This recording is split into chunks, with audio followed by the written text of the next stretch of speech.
berinteraksi. Yang kedua, anak dapat mengetahui macam-macam ragam suku dan budaya NKRI. Dan yang ketiga, nanti anak mengenal pahlawan nasional. Dan yang terakhir, anak dapat belajar sesuai dengan minat belajar. Terus untuk cakupan area mungkin Bapak sudah menyiapkan apa pembelajaran lain cakupan areanya tentang pembelajaran diferensiasi. Yang kedua, mengembangkan kemampuan intelektual dengan cara menyampaikan materi secara jelas dan mudah dipahami oleh siswa dan menyajikan kegiatan pembelajaran yang berdiferensiasi sesuai kebutuhan anak. Terus mengembangkan kemampuan sosial emosional dalam menghadapi siswa yang memiliki keberagaman kemampuan. jadi titik fokusnya di pembelajaran berdiferensiasi Iya, Pak. untuk medianya sendiri yang Bapak gunakan itu apa?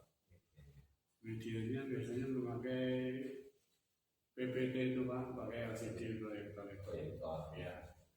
Terus lagi untuk strategi Pak, strategi atau media metode dalam pembelajaran ini yang sering kita dengar, metode apa atau strategi apa yang Bapak gunakan dalam pembelajaran?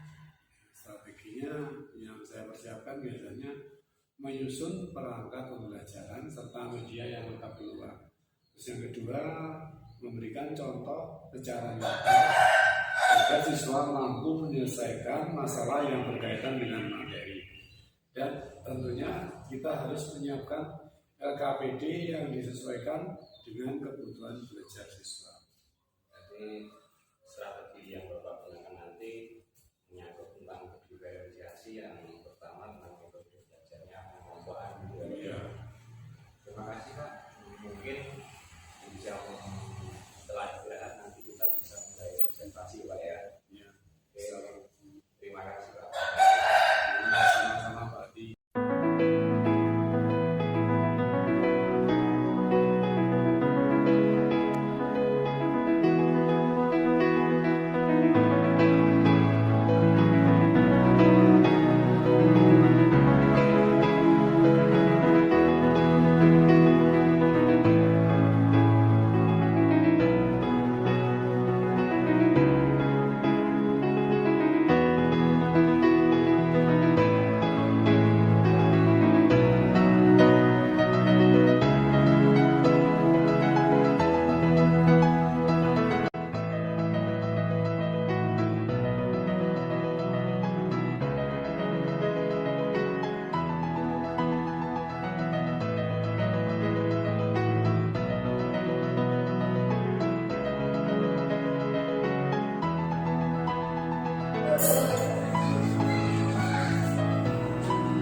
Assalamualaikum warahmatullahi wabarakatuh.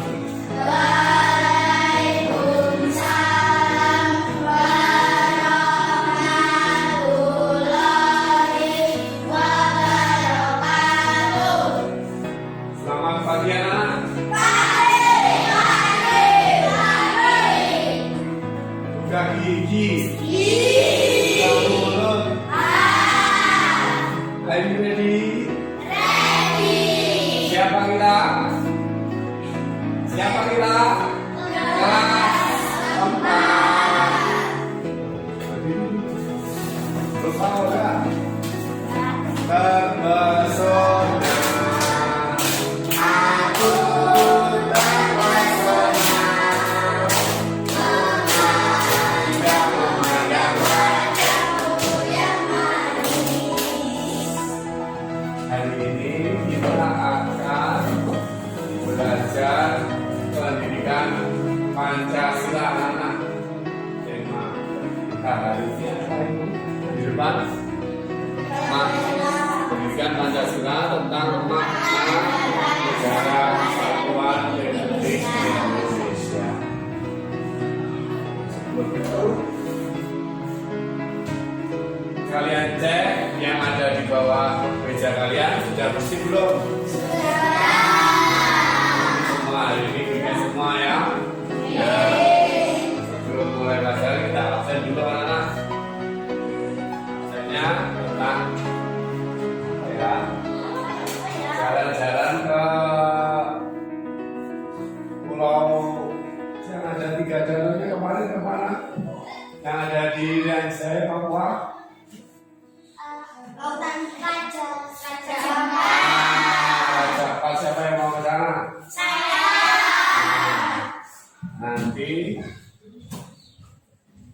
saya panggil, kamu sebutkan bawaanmu ya.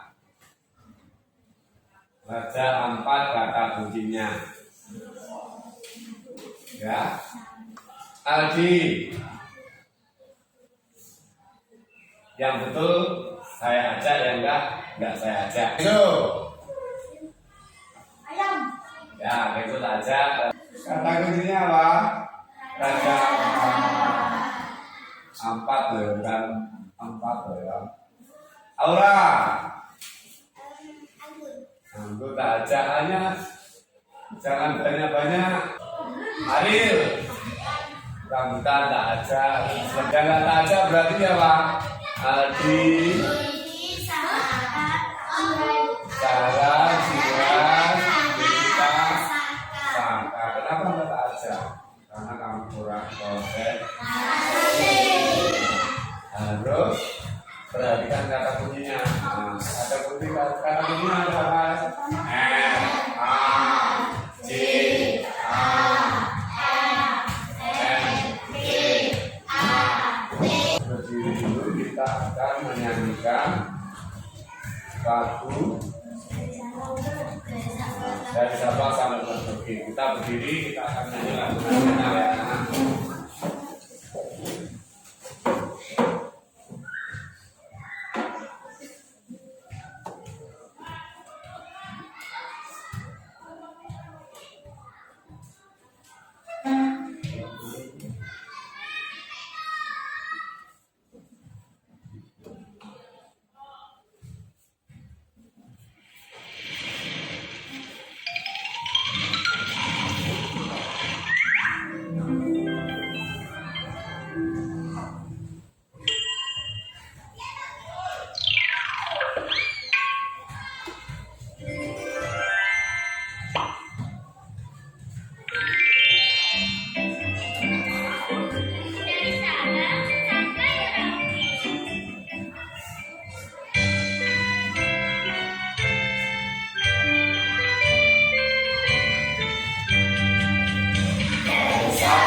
tujuan pembelajaran hari ini adalah yang pertama, kalian nanti bisa menjelaskan makna kesatuan negara Republik Indonesia.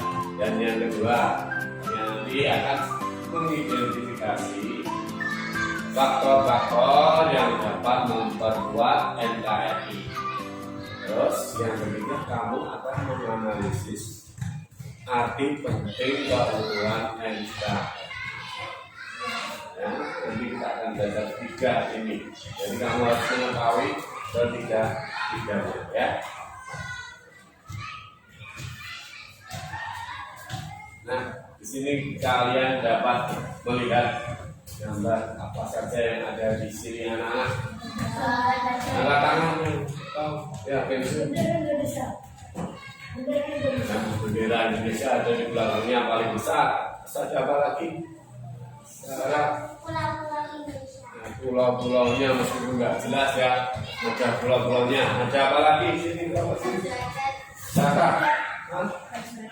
Ada baju adat Indonesia bermacam-macam ya. Ada berapa? 1, 2, 3, 4, 5, 6, banyak sekali sampai nggak terhitung ya. Dan di situ di pulau-pulau tadi yang disebutkan Sahara, kira-kira masih terdapat apa di dalam pulaunya tuh? Ada apa? Ada apa saja di sana?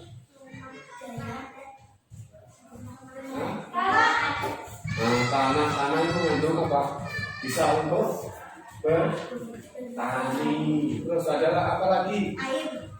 Air sebagai sumber kehidupan manusia. Ada apa lagi sih? Cewek-cewek pakai apa itu? Baju atau bajunya. Ini lah. Nanti dari apa itu? Emas. Ada emasnya juga. Di daerah Papua sana banyak emasnya, anak-anak. Terus ini apa ini? Nah, ada besi juga dalam tanah itu. Nanti kalau digali muncullah besi-besi untuk membuat ini. Ada bisa apa ini? Bangunan itu apa? Besi cor itu loh, anak-anak ya. Nah, itu ada fondasi apa nih? Dengan apa sih? Batu bata atas, sing ora sate bata. Nah, ada Pak. Itu masuk kekayaan alam yang ada di Indonesia. Jadi NKRI itu punya banyak sekali, ya. Terus ada lagi anak-anak. Nah, Indonesia, coba kamu perhatikan analisisnya, perhatikan batas-batasnya. Ada apa? Batas-batasnya, batas Indonesia mana? Ada gambar merah itu kecil itu lah. Nah, coba deh ini apa Wi? Ada tulisannya itu apa? Jakarta. Kalimantan berarti luar negeri loh, bukan Indonesia loh ya. Apa ini? Warna biru itu? Laut. Apa itu bisa di laut ini? Nah, Samudra Hindia ini adalah batas. Ada dua samudra yang membatasi negara kita, Samudra Hindia dan Samudra Pasifik. Terus ada pulau yang besar namanya apa? Kalimantan. Pulau yang besar, negara yang besar. Rusia. B di sini apa? Belanda. Benua. Ada benua apa saja? Yang atas benua apa? Amerika. A. C. A. Si. Yang bawah ini disudah lagi deh, namanya tambah terus ya, namanya. Dan anak-anak kan besok apa benua apa? Banyak tulisan ada warnanya pink itu apa ya? Enggak kita. Australia. Nah, benua Australia. Terus Indonesia terdiri dari negara apa? Kepulauan. Ini pulau apa? Dari Jawa. ini Kalimantan. ini ini Nusa Tenggara. Ini masuk nggak Timor Leste ini? Dulu masuk, sekarang enggak. Sekarang nggak, karena ini melewati ini lah. Batasnya kita. Nah, terus Papua. Kalau ini bisa jadi Indonesia enggak? Nah, makanya ini kalau disatukan menjadi apa? Indonesia. Dan jadi satu namanya NKRI. NKRI Negara Kesatuan Republik Indonesia, terdiri dari beberapa pulau, 17.000 pulau, ya, anak-anak ya, kurang lebih segitu. Kamu akan, nah ini kemudian NKRI. NKRI adalah negara kesatuan yang berbentuk republik yang wilayahnya merupakan kesatuan dari ribuan pulau yang terletak di antara tadi Samudra Pasifik dan Samudra Hindia serta benua Asia dan Australia. batasnya itu. Jadi sampai banyak batasnya boleh nggak keluar dari batasnya? Tidak, Bu. Harus punya surat izinnya atau paspornya dulu ya. Kamu meskipun ini Malaysia mau tulis Indonesia nggak boleh ya, harus punya izin dulu. Enggak, kamu bisa ditembak ya karena melanggar batas atau diberi hukuman sama-sama. Dan NKRI juga terdiri dari negara kepulauan. Sekarang kamu banyak sekali LKPD kamu kerjakan setelah melihat video dari Pak Banes ya.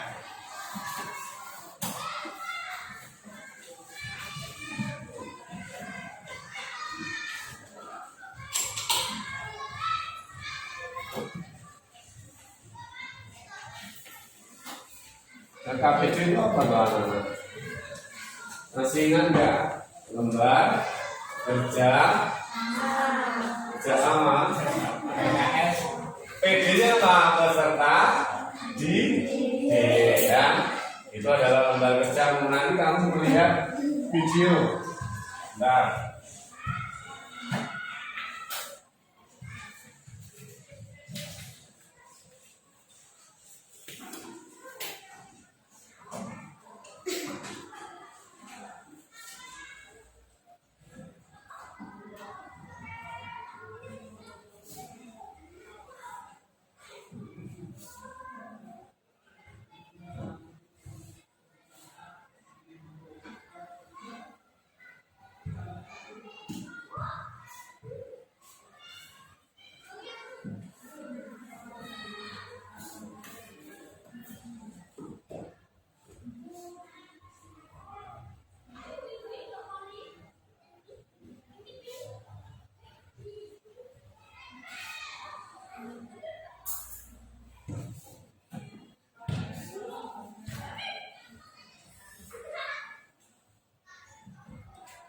ini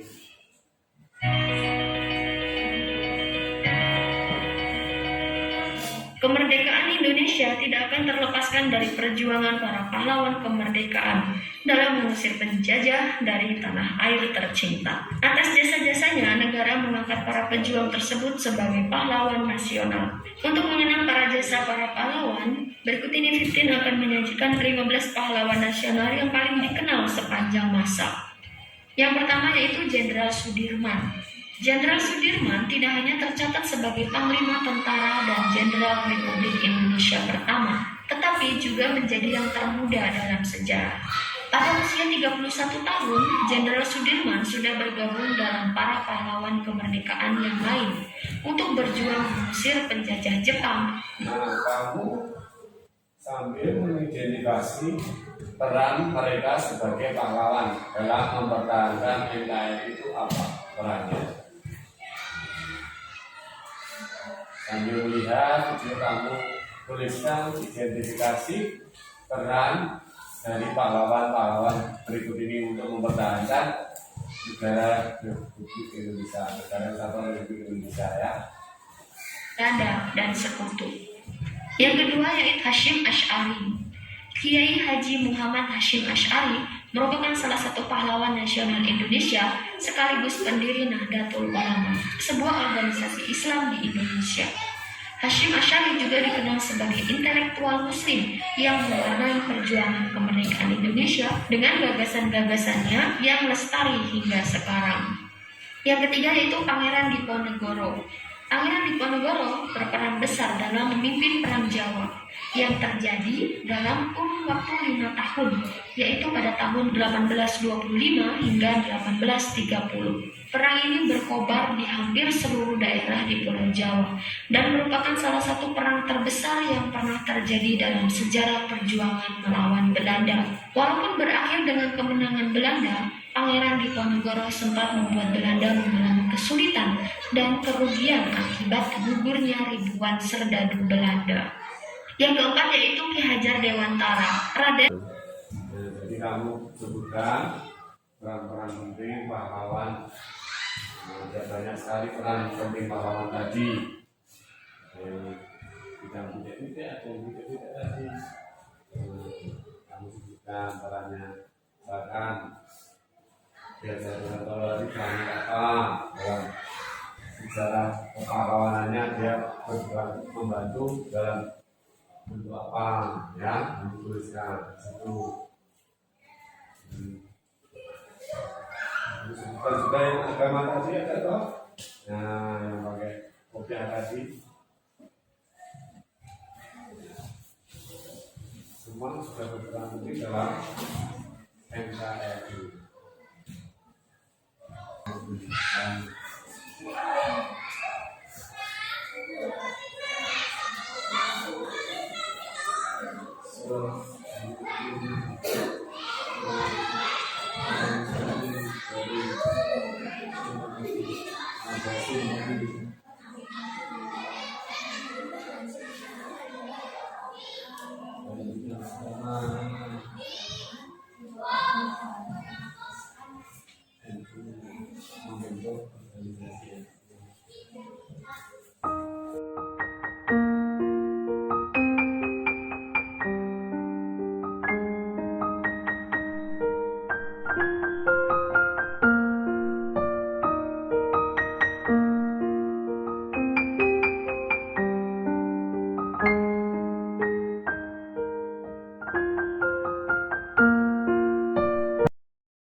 Sudah selesai anak diskusinya?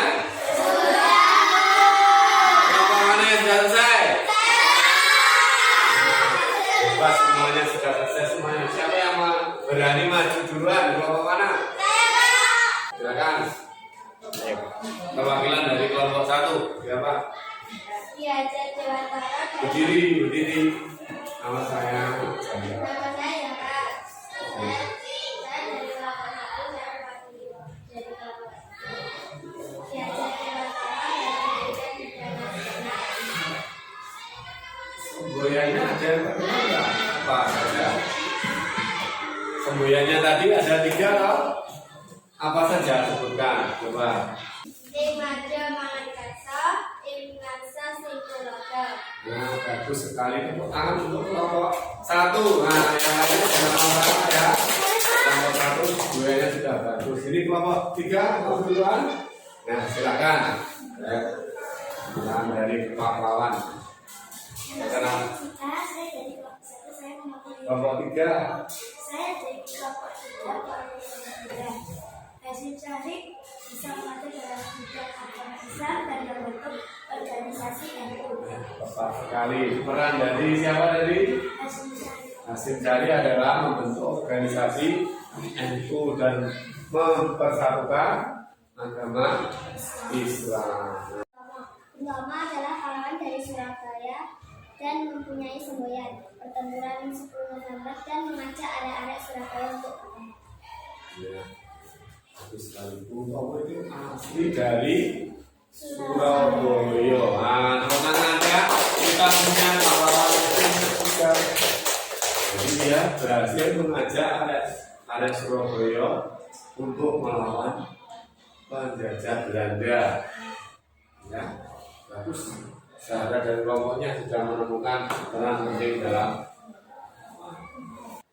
Hari ini kita sudah belajar dan kita simpulkan refleksi apa saja yang bisa kita ambil. Yang pertama tadi kita belajar tentang apa, anak-anak? Dapat menjelaskan makna negara kesatuan Indonesia. Ya, jadi kita tadi sudah mengerti tentang pengertian dari NKRI. Terus yang kedua apa? Dapat mengidentifikasi faktor-faktor yang dapat memperkuat keutuhan NKRI. Ya, jadi tadi sudah mengerti tentang faktor-faktor yang memperkuat keutuhan tadi dari peran pahlawan tadi. Ada juga yang apa? Dari tentara. Ada juga dari masyarakat sendiri itu yang membantu untuk menjaga atau memperkuat keutuhan NKRI. Terus yang ketiga, kita belajar apa? Saya Pak, Apa? menganalisis KRI penting ketuhanan. Ya, keutuhan NKRI. Nah, jadi kita tinggal mempertahankan keutuhannya. Bukan tugas dari Pak Tentara saja, tapi tugas kita semua. Dari sini ada yang ditanyakan sebelum Pak Baris tutup. Karena kelas kita tadi sudah dari awal semester kita sudah membentuk kesepakatan kelas. Kesepakatan kelas kita apa? Selesai belajar, meja harus bersih. Nah, Memasukkan buku-buku di dalam tas. terus apa lagi? Harus bersih. Ya, terus.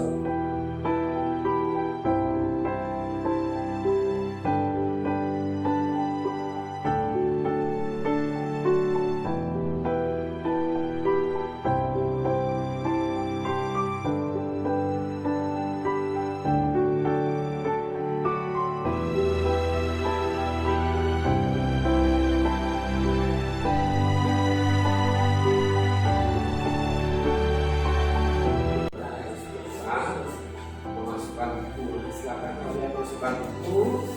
Nah, kita tata kembali meja.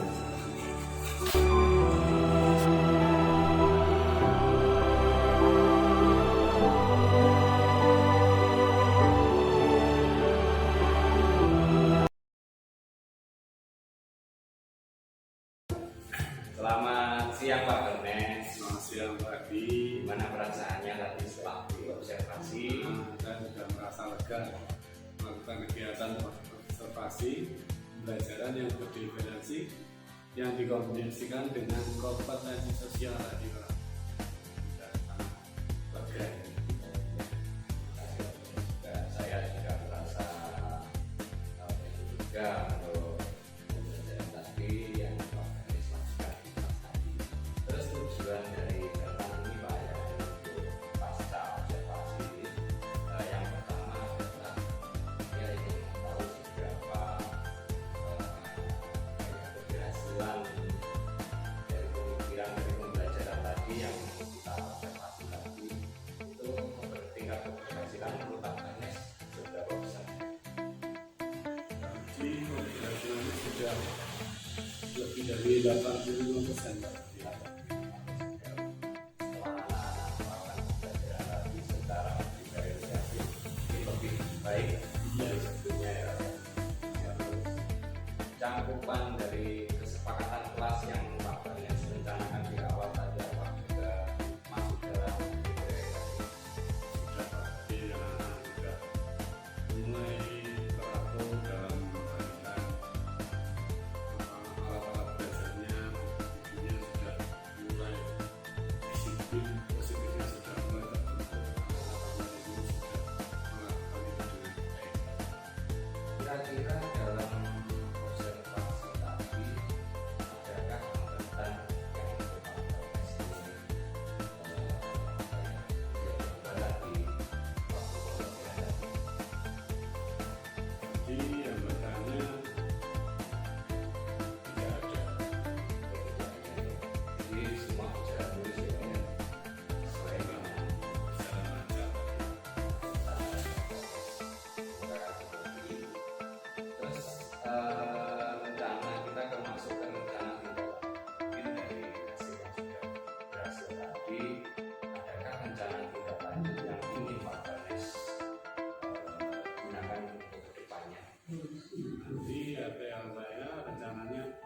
akan selalu konsisten dengan kegiatan pembelajaran berdiferensiasi konten dan proses dan produk.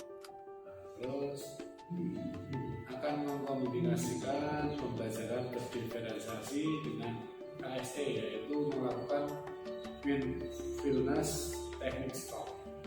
Dan yang terakhir menambahkan metode pembelajaran dengan SBG, biar anak-anak tidak bosan, cara berkelompok juga, permainan atau game dalam kegiatan pembelajaran. Jadi yang tadi saya lihat di observasi Bapak itu anak-anak ini kan senang gitu Pak, secara emosionalnya mungkin karena adanya SBG gitu ya. Bosan ketika sudah panas, kita ingatkan lagi dengan game-game tadi supaya sembari semangat. Iya Pak Ganes, terima kasih atas waktunya untuk ini observasi. Mungkin nanti kita juga bisa sering berkomunikasi kembali.